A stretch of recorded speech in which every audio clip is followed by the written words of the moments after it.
में खरीदारी की सलाह है। 7.5% ऊपर ऑलरेडी स्टॉक अभी आकर कर रहा है कारोबार 263 के लेवल्स पर, तो यहां पर एक तेजी का ट्रेड आप ले सकते हैं।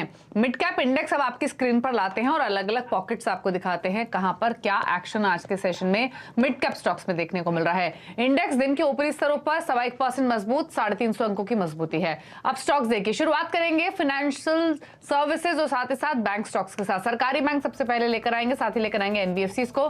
सरकारी बैंकों में कैनरा बैंक 5.25% ऊपर, पीएनबी 5% ऊपर ऑलमोस्ट, बैंक ऑफ बड़ौदा 4% मजबूत, इंडियन बैंक 1% ऊपर कर रहा है कारोबार। वहीं अगर आप एनबीएफसी को देखेंगे तो यहां भी खरीदारी दिखी है आज, और Equitas, LIC housing finance, IB housing, Manappuram finance, ये ऑलमोस्ट 5% तक की तेजी आज के सेशन में रिफ्लेक्ट कर रहे हैं।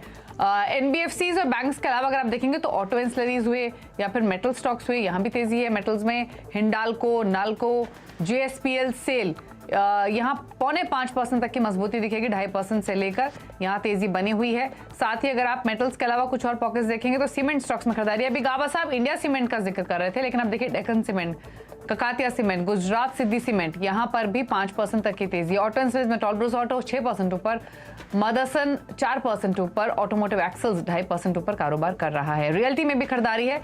Phoenix, IB real, Godrej properties, DLF 8% तक की मजबूती दिखा रहे हैं। आईटी थोड़ा आपको हल्की साइड पर दिखाई देगा।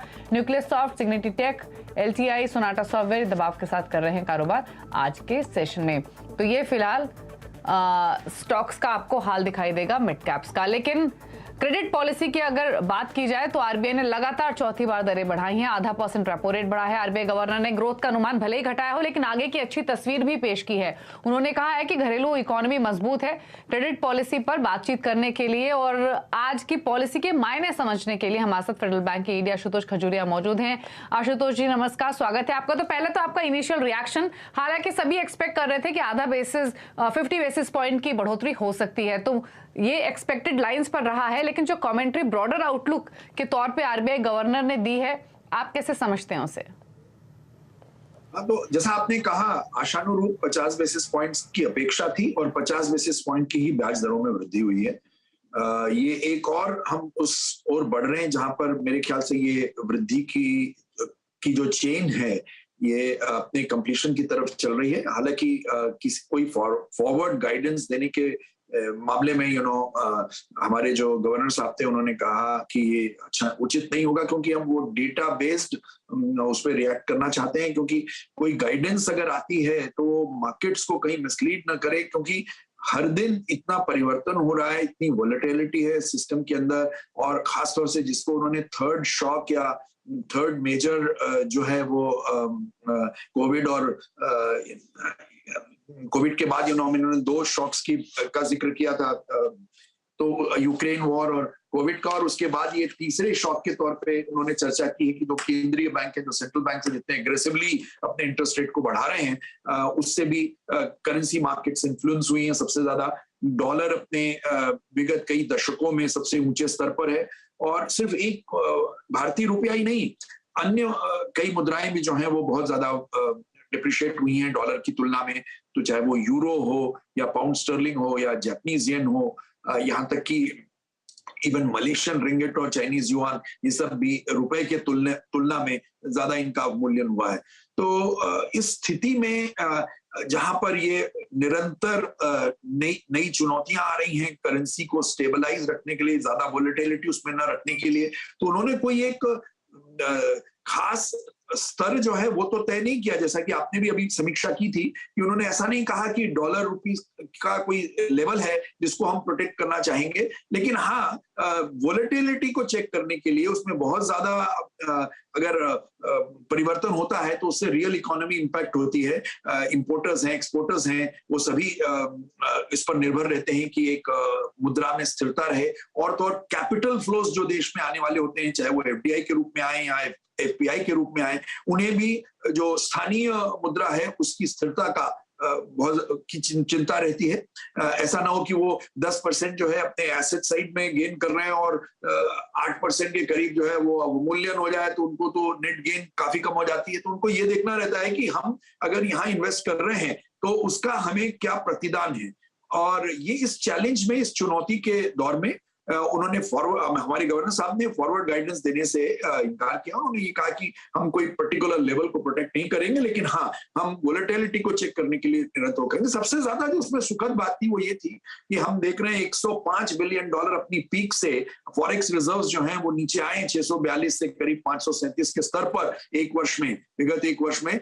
उसमें 2/3 हिस्सा जो है वो रीवैल्यूएशन ऑफ फॉरेक्स रिजर्व्स की वजह से है। जैसे मैंने अभी जिक्र किया था कि अन्य करेंसीज, अन्य मुद्राएं जो हैं वो भी काफी डिप्रिशिएट हुई हैं डॉलर के की तुलना में, और हमारे रिजर्व्स जो हैं वो कई मुद्राओं में मेंटेन होते हैं। तो इसलिए एक तो उसका असर, दूसरा जो यील्ड्स एकदम से तेजी से बढ़ी और उसके कारण जो मार्क टू मार्केट वगैरह का इम्पैक्ट जो आता है, जो आप एसेट्स होल्ड कर रहे हैं, उन सबको देखते हुए जो फॉरेक्स रिजर्व्स का जो करेंट वैल्यूएशन है वो निश्चित रूप से प्रभावित हुआ। इवन गोल्ड जो है वो $1900 प्रति ट्राई ऑन्स के आसपास चल रहा था, और वहां से उसका जो फॉल हुआ है वो $1640-1650 पर ट्राई ऑन्स के लेवल पे आ गया है। तो इन सभी चीजों को देखते हुए ऐसा लगता है कि ये सिर्फ इंटरवेंशन ही नहीं है जिसकी वजह से रिजर्व नीचे आए हैं। 2/3 भाग इसका इसलिए है कि बाकी करेंसीज जिसमें रिजर्व मेंटेन है उनका डॉलर की तुलना में मूल्य हुआ है। आशुतोष जी, एक चीज और मैं आपसे समझना चाहती हूँ। आरबीआई ने इनफैक्ट कहा पॉलिसी में कि इन्फ्लेशन टारगेट तो मिस होंगे, लेकिन ग्रोथ पे वो ओवरली ऑप्टिमिस्टिक है, जिस पर अभी हमने बातचीत भी की। अब सवाल ये है कि हमने यूएस में दरें बढ़ने का सिलसिला देखा है, यूएस फेड के कमेंट्री देखी है कि इन्फ्लेशन उनकी प्रायोरिटी रहेगी, फिर चाहे उनको दरें बढ़ानी पड़े और भी अग्रेसिवली। और अगर आप आरबीआई पॉलिसी की आज की लैंग्वेज को समझें गवर्नर की, तो क्या आपको लगा? मुझे याद है अगस्त की पॉलिसी में आपने कहा था अभी दरें बढ़ने का सिलसिला जारी रहेगा, अभी कर्ज का बोझ बढ़ेगा कंज्यूमर पे, और रेपो रेट 6% तो आएगा, इसकी पूरी प्रोबेबिलिटी है, जो कि ऑलमोस्ट आ गया क्योंकि 5.90% है। अब बताइए कितनी और दरें बढ़ने का सिलसिला कब तक जारी रह सकता है इन्फ्लेशन को कंट्रोल करने के लिए, ग्रोथ को भी ध्यान में रखते हुए? क्या समझ में आया आपको आज आरबीआई पॉलिसी से?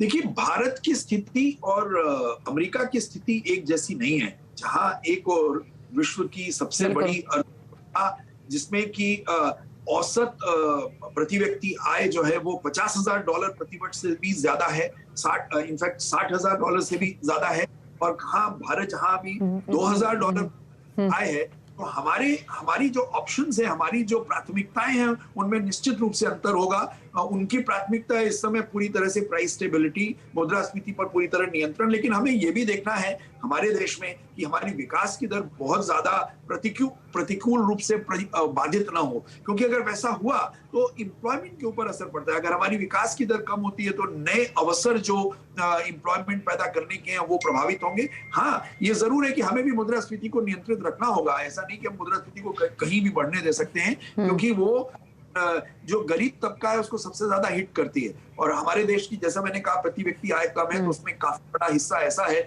जो अपना दैनंदिन कार्यों में बड़ी मुश्किल प्रतिदिन का जो है वो मीट कर रहे हैं, इसको कहते हैं आप making their both hands meet. तो उस पर्टिकुलर ग्रुप के लिए, बिलो पॉवर्टी लाइन ग्रुप के लिए या लो इनकम वाला जो ग्रुप है उसके लिए ये बहुत नितांत आवश्यक है कि मुद्रास्फीति नियंत्रित रहे, क्योंकि मुद्रास्फीति एक अमीर और गरीब के बीच में भेद नहीं करती। वो पूरी तरह से इक्विटेबल इस दृष्टि से रहती है कि जितनी चीजें महंगी हुई वो अमीर को भी उतने में ही मिलेंगी और गरीब को भी उतने में मिलेंगी। तो अमीर तो बर्दाश्त कर लेगा अपनी सरप्लस की वजह से, लेकिन गरीब के लिए वो बड़ा मुश्किल हो जाता है। इसलिए हमें एक बड़ा ही डेलिकेट बैलेंस मेंटेन करना रहता है, और इसमें बहुत अच्छा जो कोऑर्डिनेशन देखने को मिल रहा है, मतलब केंद्र और राज्य सरकारों की ओर से भी, और दूसरी ओर आपके मौद्रिक जो केंद्र है हमारा रिजर्व बैंक ऑफ इंडिया, केंद्रीय बैंक, उसकी तरफ से तो एक मौद्रिक नीति के माध्यम से और दूसरा अपनी फिस्कल पॉलिसीज के माध्यम से, दोनों तरफ से उसके ऊपर अटैक कर रहे हैं कि प्राइस स्टेबिलिटी भी रहे, सप्लाई जो डिसरप्शन है वो भी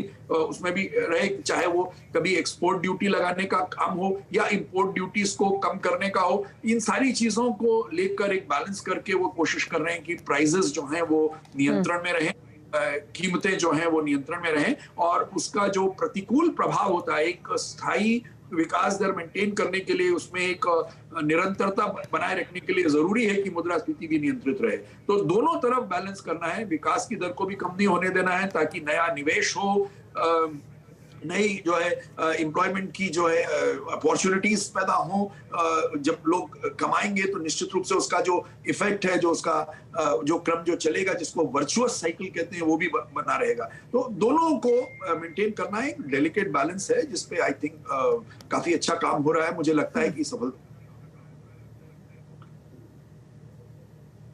जी जी ठीक है। एक लास्ट चीज और आपसे पूछना चाहेंगे, लिक्विडिटी की सिचुएशन फिलहाल और इस पॉलिसी स्टांस के बाद कैसे देख रहे हैं?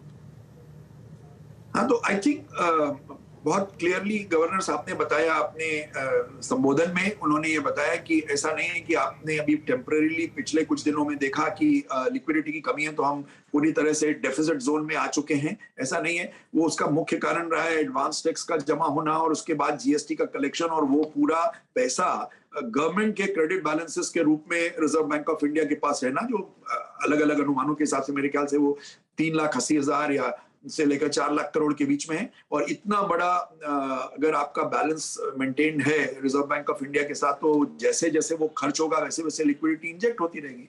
उन्होंने यहाँ तक आंकड़े दिए कि सितंबर माह में ही अगर हम देखें तो हमारी लिक्विडिटी सरप्लस जो है वो 1 लाख करोड़ के ऊपर है। सिस्टम का जो लिक्विडिटी सरप्लस है वो 1 लाख करोड़ के ऊपर है। तो अभी भी इसलिए न्यूट्रल स्टांस जो है वो उसकी घोषणा नहीं हुई है। उन्होंने ये कहा अभी भी विड्रॉल ऑफ अकोमोडेशन, जो अकोमोडेटिव जो पॉलिसी है उसमें उसका धीरे धीरे विड्रॉल ऑफ अकोमोडेशन मतलब लिक्विडिटी सिस्टम से निकलेगी। हाँ, ये जरूर है कि फॉरेक्स इंटरवेंशन वगैरह की वजह से निश्चित रूप से ये इसमें एक गति मिली होगी, क्योंकि जब आरबीआई डॉलर बेचता है तो उसके बदले में वो सिस्टम से रुपया जो है वो लेता है, तो उससे भी अकोमोडेशन जो है वो विड्रॉ होती है, उससे भी लिक्विडिटी जो है वो विड्रॉ होती है। और अगर अनुमानतः 40 से 50 बिलियन डॉलर अगर हम इंटरवेंशन में लगा, क्योंकि आज मैंने बताया 67% जो है वो तो दूसरी मुद्राओं की के अवमूल्यन की वजह से रिजर्व्स कम हुए हैं, और अगर 1/3 भी इंटरवेंशन की वजह से कम हुए तो लगभग वो आंकड़ा करीब 35-40 बिलियन डॉलर के करीब आता है। मतलब लगभग 3 लाख करोड़ के करीब की जो लिक्विडिटी है वो सिर्फ फॉरेक्स इंटरवेंशन के माध्यम से जो है वो विड्रॉ हुई है। तो गवर्नमेंट जब खर्च करेगी अब अपने कैपिटल आउटलेज में या दूसरी चीजों में, जहां भी उनके खर्च जैसे भी होते रहेंगे, वो जो उन्होंने रेवेन्यू इकट्ठा किया है एडवांस टैक्स या जीएसटी के माध्यम से जो इकट्ठा हुआ है, तो मुझे लगता है वापस लिक्विडिटी आपकी एडिक्वेट लिक्विडिटी की सिचुएशन आ जाएगी। तो मुझे नहीं लग रहा है कि लिक्विडिटी का कोई स्ट्रेन है। ओके, चलिए ठीक है। शुक्रिया आशुतोष जी आने के लिए शो में, अपने व्यूज देने के लिए इस पॉलिसी को लेकर और बताने के लिए क्या मायने भी हैं इसके। रुकने इसी के साथ एक ब्रेक के लिए, लौटेंगे तो बात करेंगे सीमेंट स्टॉक्स की और क्या है तेजी के कारण, बताएंगे आपको एक छोटे से ब्रेक के बाद।